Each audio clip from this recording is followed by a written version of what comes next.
మార్కాపురం జిల్లా గిద్దలూరు నియోజకవర్గం రాచర్ల మండలంలో ప్రముఖ పుణ్యక్షేత్రం రంగనాయక స్వామి కళ్యాణ మహోత్సవాలు ఘనంగా జరుగుతున్నాయి. ఈ కార్యక్రమాన్ని ఎమ్మెల్యే ముత్తుమూల అశోక్ రెడ్డి ఆధ్వర్యంలో నిర్వహిస్తున్నారు. ఈ రోజు మహోత్సవంలో భక్తులు భారీ ఎత్తున హాజరై రంగస్వామి దేవస్థానం చైర్మన్ మల్లాపరు నాగయ్య అందించిన సౌకర్యాలతో ఎలాంటి ఆటంకం లేకుండా పాల్గొన్నారు. ఉచిత అన్నదానాలు, పానీయాలు అందించగా స్వామివారి కళ్యాణానికి ప్రత్యేక పట్టు వస్త్రాలను గిద్దలూరు ఎమ్మెల్యే దంపతులు సమర్పించారు. ఈ కళ్యాణ మహోత్సవానికి ముఖ్య అతిథులుగా ప్రకాశం జిల్లా ఎంపీ మాగుంట శ్రీనివాసరెడ్డి, ఒంగోలు ఎమ్మెల్యే దామచర్ల జనార్దన్ దంపతులు, ఎస్ఎన్ పాడు ఎమ్మెల్యే బిఎన్ విజయకుమార్ పాల్గొన్నారు.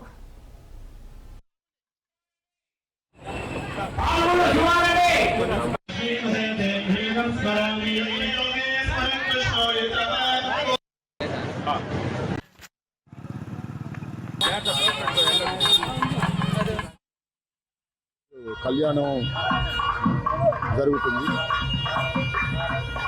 ఇది గిద్దలూరు ఎమ్మెల్యే గారు ముత్తుమూల అశోక్ రెడ్డి గారు ఆధ్వర్యంలో ఇది భారీ ఎత్తున ఈసారి జరుగుతుంది. దీనికి సంబంధించి మొదటి నుంచి కూడా ఈ కార్యక్రమాన్ని మేము మానిటర్ చేసుకుంటూ ఉన్నాం. సో ఫారెస్ట్ సంబంధించిన ఏరియా కాబట్టి ఫారెస్ట్ అఫీషియల్స్ తోటి, సిస్టర్స్ కన్సర్న్స్ అన్ని డిపార్ట్మెంట్తో ఒక సమన్వయంతో చేసుకొని సో ఈరోజు సుమారుగా ఈరోజు ప్రోగ్రాం వరకే 370 మంది దాకా పోలీసులు ఇవ్వడం జరిగింది. సో సాయంత్రం ఒక 150 మంది పోలీసుల సాంస్కృతిక కార్యక్రమాలకు ఇవ్వడం జరిగింది.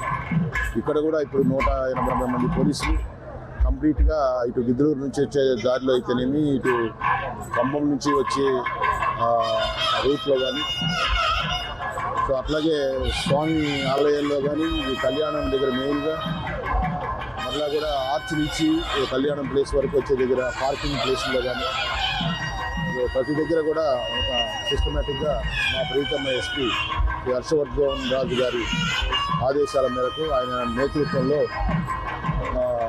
నేను అంతా బందోబస్తు టీం అంతా రెడీ చేసుకోవడం జరిగింది. కొంత స్పెషల్ పార్టీని కూడా ఇక తీసుకోవడం జరిగింది. ఈరోజు కళ్యాణం జరుగుతుంది. ఇది గిద్దలూరు ఎమ్మెల్యే గారు ముత్తుమూల అశోక్ రెడ్డి గారు ఆధ్వర్యంలో